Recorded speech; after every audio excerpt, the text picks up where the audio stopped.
ब्रह्मांड में सप्त चिरंजीवियों में प्रमुख नाम आता है हनुमान जी महाराज का। भगवान श्री हनुमान जी महाराज चिरंजीवी में उनको गिना जाता है। चिरंजीवी का मतलब चिर समय तक जीवित रहने वाले, यानी अनंत काल तक, यानी अमर देवता है। सप्त चिरंजीवियों में शामिल हैं भगवान श्री हनुमान जी महाराज।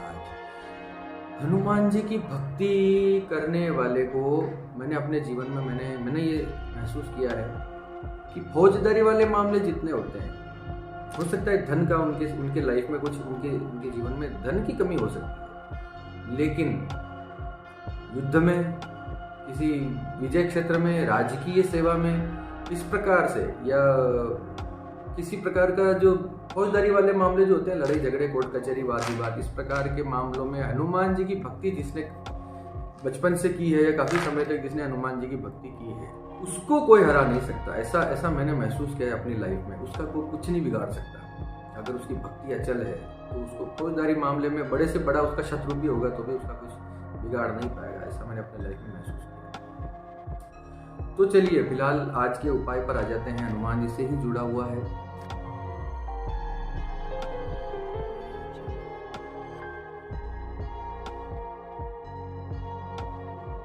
अमोघ शक्ति देखने वाले सभी दर्शकों को पंडित अखिलेश ओझा जी का प्रणाम।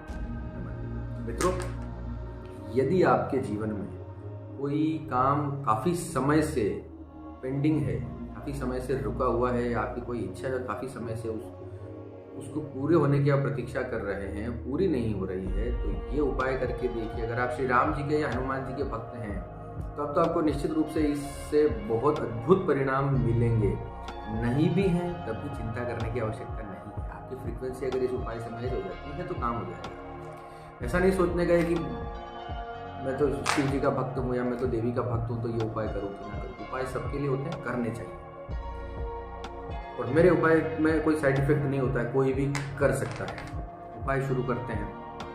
यदि आपके जीवन में कोई काम बाकी है, कोई इच्छा बाकी है, कोई बहुत समय से कोई रुका हुआ काम पड़ा हुआ है, तो उसके लिए आप इच्छा भी अच्छी होनी चाहिए। ये नहीं कि आप कोई उटपटांग कुछ गलत काम के लिए इस उपाय को करें तो वो कभी नहीं होगा, गारंटी है ही नहीं।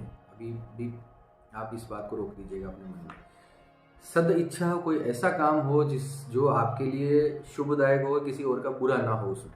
इस प्रकार के सीधे उपाय पर आ जाते हैं। आपको सामग्री इकट्ठा करनी है, पहले सामग्री लिख लीजिए।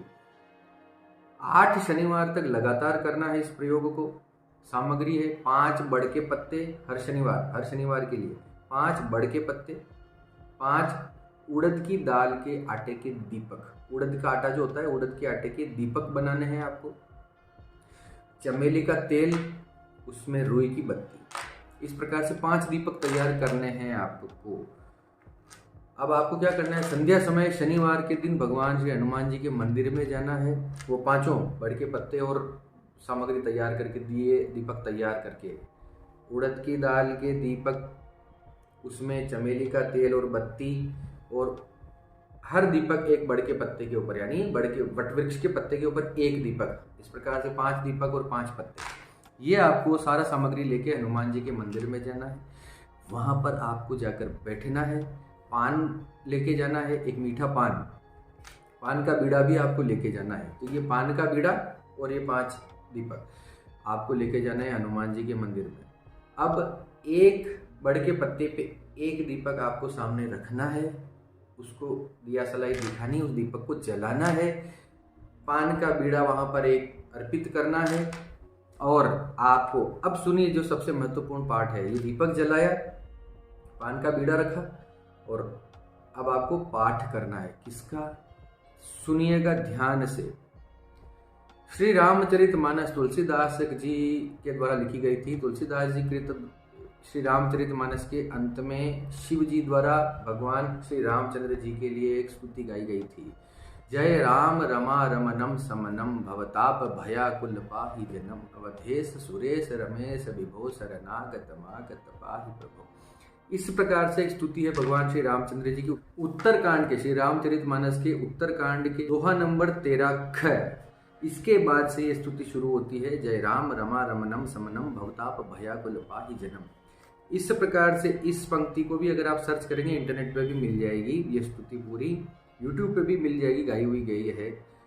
तो ये स्तुति आपको गानी है। सबसे पहले इस स्तुति का पाठ करना है। जय राम रमा रमनम समनम भवताप भयाकुल पाहि जनम। ये पाठ आपने श्री रामचंद्र जी का किया। उसके बाद एक हनुमान चालीसा का पाठ आपको करना है।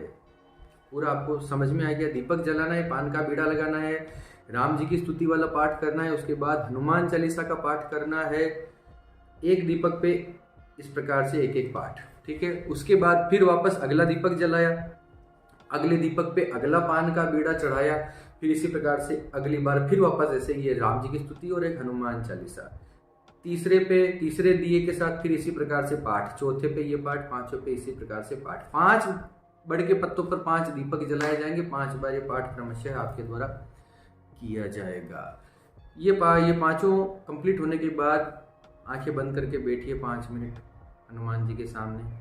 कुछ सोचना नहीं है। जो आपने पाठ किया, जो अब तक आपने किया, उसको अपने शरीर में उस ऊर्जा को आपको महसूस करना है, उसको फील करना है और अंदर ही अंदर मन में प्रार्थना करनी है भगवान से। अब आप हाथ जोड़ सकते हैं, हाथ जोड़ के प्रार्थना कीजिए। रोते हैं तो रोना आता है तो रोइए, ज़्यादा श्रेष्ठ है। रोते रोते अपनी बात मांगिए, अपनी मन्नत रखिए, अपनी बात कहिए भगवान से कि ये काम मेरा प्लीज़ ये काम पूरा कर दीजिए। तो इस प्रकार से आपको कंटिन्यू करना है। 8 शनिवार तक आपको ये प्रयोग करना है। 9वें शनिवार रिजल्ट आपके घर पे आएगा। करके देखिए सर, मैंने किया है, लोगों को बताया है, उन्होंने किया है, सबको फ़ायदा मिला है। इक्का दुक्का कोई विशेष केस हो गया हो या कोई इससे से कोई त्रुटि रह गई हो तो अलग बात है, वरना सबके काम हुए हैं। इच्छा अच्छी होनी चाहिए, आपकी नीयत साफ होनी चाहिए। गलत नीयत से अगर आप कुछ भी करना चाहते हैं, उटपटांग कुछ भी, वशीकरण और ये और वो को अगर आप बहुत ज़्यादा प्राथमिकता देते हैं अपनी लाइफ के अंदर, तंत्र मंत्र और गलत चीज़ों को, वशीकरण गलत नहीं, मैं उसे गलत नहीं कह रहा हूँ, लेकिन गलत नीयत वाले लोग कुछ भी कराना चाहते हैं तो आप हो सकता आप तो मैं आपसे बोलता हूँ कि आप अनसब्सक्राइब कर दें वापस आप मेरे चैनल को। यहाँ पे ऐसा कुछ भी नहीं मिलेगा, सिर्फ फेयर चीज़ें आपके कोई, चलिए क्या बताया जाए, चलिए ठीक है, अभी जैसा भी है आप तो जो मैंने उपाय बताया है वो कीजिए। ईश्वर की शरण में आइए, प्रभु को धन्यवाद दीजिए, जो मिला है उसके लिए धन्यवाद तो कीजिए पहले, उसके बाद उपाय कीजिए। करते रहिए, जाने कौन सा उपाय किसको लग जाए, शेयर कीजिए, ज़्यादा से ज़्यादा वीडियोस को फैलाइए। ईश्वर आपकी सारी इच्छाएं पूरी करे। इसी के साथ आप सबके मंगल की कामना करता हुआ मैं पंडित अखिलेश उदित आपसे विदा लेता हूँ। धन्यवाद। सर्वे भवन्तु सुखिनः।